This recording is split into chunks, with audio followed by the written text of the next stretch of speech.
orthodontics on attachment design, smart technology, and recall checks. It has Chris Chang and several other authors. Now, let's go to the next category of cases today, which is premolar extraction. Now, you all know that there's something called as a G6 protocol, and we cannot go into in-depth of this G6 protocol, but we know that there is a G6 protocol that automatically comes in when you plan a first premolar extraction for maximum anchorage. And there is a G6 plus protocol. Now, what is a G6 plus protocol? That is for moderate anchorage cases, where you also want the posteriors to move until at least 1/3 of the extraction space is closed. And you have to specify in your prescription form if you want a moderate anchorage or you want a maximum anchorage, and you will get that accordingly. Now, when you're following a maximum anchorage, usually the canines move distally 1/3 of the extraction space first, followed by simultaneous retraction of your canines and your incisors until the extraction space is closed, and up to 2 millimeters of mesial crown movement of the posterior teeth is planned. Now, why is the canine separated?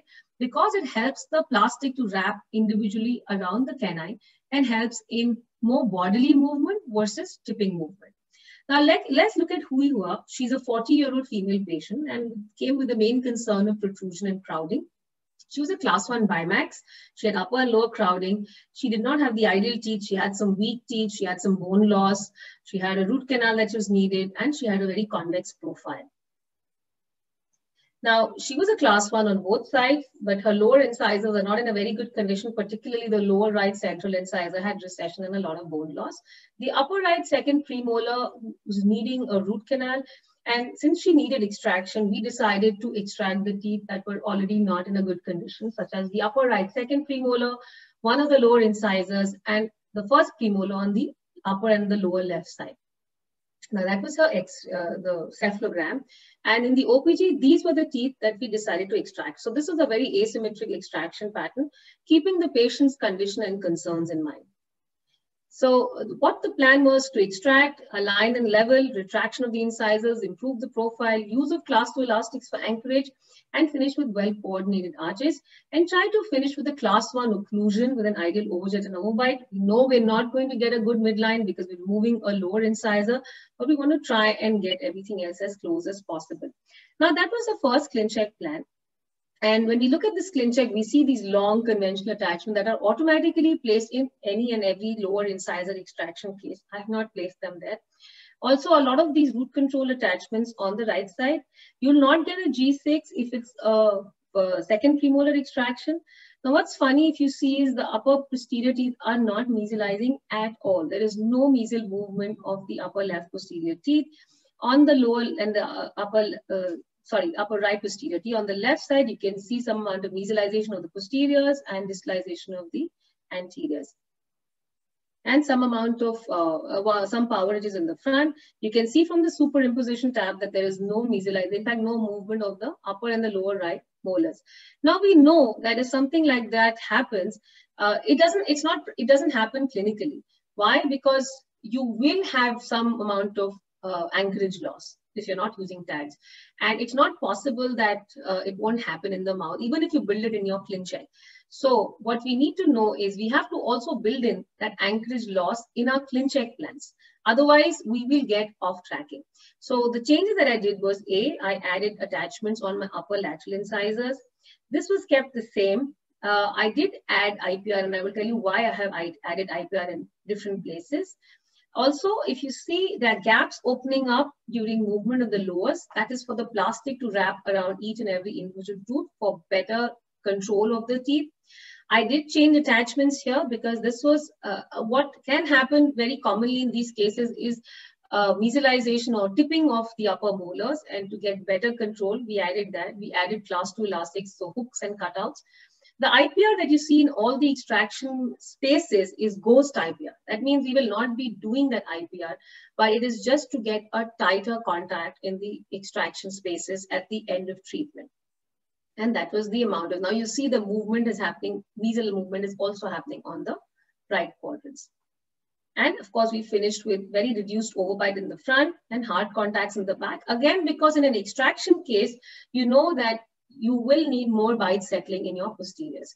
Now, what are the changes that I had to do this patient started wearing these aligners, and somewhere at about 14th or 15th aligners, she came back with some fail fitting of the aligners in the upper incisors. And that's when I realized that there was root uprighting program, but there were no root control attachments present. So we decided to give her vertical rectangular conventional attachments. Also, like you already saw in lower incisor extraction cases, usually you will get long vertical attachments on the teeth adjacent to the extraction site. But if you don't have them, you should ask for it. Ghost IPR was planned. And when you have fan-shaped lower incisors, again, you want to have a long vertical attachment. Now, in my first ClinCheck, on one of my incisors, there was no vertical attachment. So what are the changes I did during the mid-course was, when I started getting some off-tracking in my upper incisors, I added these 3 attachments in my incisors. Also, what happened was I started getting a little bit of tipping. Now, this patient was a very compliant patient, and so I was a little surprised to see this tipping despite big attachments and on both sides, and therefore I decided to add lingual attachments on the teeth adjacent to the extraction site. You don't always need this, but because I started seeing some off-tracking, I added these lingual attachments. So these were her progress records at almost the end of the first set. We got good improvement in the profile. And if you look at her intraoral photographs, the spaces had almost completely closed. We were left with like 3 aligners at that point. The teeth look well aligned. Spaces have almost completely closed. The left side is full class 1, the right side is still slightly end on. And when you look at her progress OPG, we see good root parallelism in almost all the extraction sites. You know, we maybe need a little improvement in some spaces, but it's very good root parallelism and good improvement in her cephalogram as well. So this was the tracking progress. If I look at the ClinCheck at the same stage, and what we decided to do at this point was just to do some modification, close the spaces that were remaining, increase the force of the class 2 elastics on the left side to try and get a little bit more of class 1, finish with a full class 1 on the right side. Now, one other digital tool that I love to use is my progress assessment. If you have a scanner, you can use this tool to see how your teeth are tracking. You can do it at any stage whenever you scan. Now, when you look at, for this patient, if I compared the progress assessment from the previous scan to the current scan, the majority of my teeth had green movements. The green is when it's tracking, yellow is when it's not fully tracking. And that's because there's some distal tipping in my upper left canine. And that was the main off-tracking that was happening in this patient. Now, in this patient, what went well was root parallelism was very good in all extraction sites. There was predictable movements. And in fact, I did very minimal follow-ups for this patient. This was again during last year's COVID time. What would I change? I would probably, if I could track this patient closely, I would have moved to some heavier elastics on the right side. I would like to have added additional lingual root torque in the upper incisors, because despite best efforts, we will end up getting some amount of lingual tipping. I would like to also have added some overcorrection aligners so that to close the open contacts, and maybe have added root control attachments right from the beginning in the upper incisors. Now, when is it a good idea to give class 2 elastics? What are the patients where we want to ideally factor in class 2 elastics? Is it only for class 2? Not necessarily. A lot of times with Invisalign, we use elastics for anchorage. For example, in class 1 for premolar extraction cases, or even upper premolar extraction cases, where there is a significant amount of palatal root torque built in, or significant distal tip on large rooted canines. If there's an increased amount of overjet and a lot of retraction is planned. What are the plastic forces? Of course, everyone has their own preferences, but in a growing teen, you could give a 3.5 to 4 ounce elastic. When you're looking at an elastic stretch from canine to second molar, you could give a 5 by 16 inch elastic. When we're looking at distalization in non-growing patients, if it's small, then about 1 by 4 inch, 4 to 6 ounce. If it's a large distalization, then 1 by 4 inch, 6 ounce. What is more important than the force is the consistency. So we want a more consistent use of elastics rather than the force. Moving to another teen patient now with premolar extraction. Anushka's again had a class 2 division 1 malocclusion. She had already a missing lower incisor, and she had highly placed canines. She had incompetent lips and a convex profile. Now, what was planned for her was upper first premolar extractions. She already had a missing lower premolar on lower right side, we decided not to extract the premolar on the left side and finish with a full class 2 molar relationship on that side. So we wanted to give her class 2 elastics on the right side and class 3 elastics on the left side because we wanted to mesialize her molars. The goal was to finish with an ideal class 1 occlusion, but a full class 2 on the left side with an ideal overjet and overbite. Now, when we look at the original ClinCheck, it's a straightforward ClinCheck, but what I did not like was, now this patient had highly placed canines. And usually for highly placed canines, I'm more comfortable using a slightly bigger attachment because I think the aligner can slip more easily. So although removing this attachment would mean removing the entire G6, I did change the attachment on the canines and I did shift to conventional attachments. So if I look at my final ClinCheck, I changed my attachment on the canine. Therefore, I had to change it on the other teeth as well.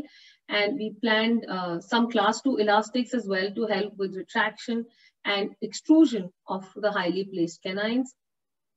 The same way on the left side, this side we had class 3 elastics because we wanted to mesialize the upper left molars and second premolar to a large extent to close that space. Now, a lot of times mesialization is supposed to be not a great movement with Invisalign, but being a teen patient, I was very optimistic of getting a good amount of mesialization built in. And again, I finished with some amount of overcorrection in the bite opening. Now, when do you want to change an attachment on the upper canine? When you need an uprighting of more than 10 degrees, you could think of changing an existing rotation attachment to a long conventional rectangular attachment. That was how she looked at the end of her first set. Her profile was looking much better. She got competency of her lips. Spaces had almost completely closed. She had a little bit residual spaces left. Again, I had not planned, I think, ghost IPR, or she was almost at the end of her set. Yes, there was distal crown tipping of the canines, which was expected because especially on the right side, we were using class 2 elastics as well on an originally distally tipped tooth. So we wanted to correct that in the next set, but that was a comparison of her before, the actual and the predictable. So the bite opening had been programmed a little bit more in this patient, but we got good overbite at the end of treatment. But the major work that was now left was correction of the canines, closure of the spaces, and correction of her midlines. We had achieved almost 3 millimeters of mesialization in the upper left posterior quadrant. So these are the comparison of what was planned and what was achieved. So what we wanted to correct was uprighting of most of the canines, some amount of posterior bite opening as well. And that was her progress assessment. We see a lot of yellow. Yellow means not tracking according to plan. That's because we had planned a lot of bite opening here, which again we didn't want. But most of the canines needed some amount of movement. Purple means opposite direction of what you've planned. So we know we needed a lot of movement at that point. And this is her in the final progress. When I saw her last, midlines are already matching, the canines are looking better, and she's going on with her aligners now. So what were my learnings in this case? There was, again, this was an outstation patient. I barely saw her 4 times in the entire first set of aligners. So we got good movements, good predictable movements. What I would overcorrect is the distal root tip, especially when I'm using class 2 elastics on that tooth. I would add ghost IPR in extraction sides. I would add gable bend on teeth adjacent to the extraction side. So I, again, get good root control. And probably I did see some recession. So add more lingual root torque in the lower incisor, which already had recession. So what are some of the tips for you for extraction cases? Like I already told you, use ghost IPR, add lingual root torque in interiors when you're retracting them, upright the roots or add a virtual gable bend in the teeth next to the extraction side by 10 degrees. There should be adequate anchorage attachments present in posterior teeth, and if needed, you could add lingual attachments in those tricky cases. Make sure you have attachments on the teeth present adjacent to the extraction side. Sometimes I make my Pontic much smaller or remove the cusp, the lingual cusp in the Pontic. So I have more plastic wrapping around my teeth on the adjacent teeth to get better bodily control. Also, you could open up spaces between individual teeth to get greater surface area for wrapping of the teeth by plastic. Which are the good cases for Invisalign for extraction? The cases where you have proclined incisors and maximum anchorage cases. These are the best cases for extraction with Invisalign. Which are the not so good cases or the problematic cases are the deep bite cases with extraction, or the teeth where you have retrocline incisors, or where minimum posterior anchorage is needed. These are not the very easy cases with extraction. Since we're on the track of seeing teen patients, I would want to show you another teen patient.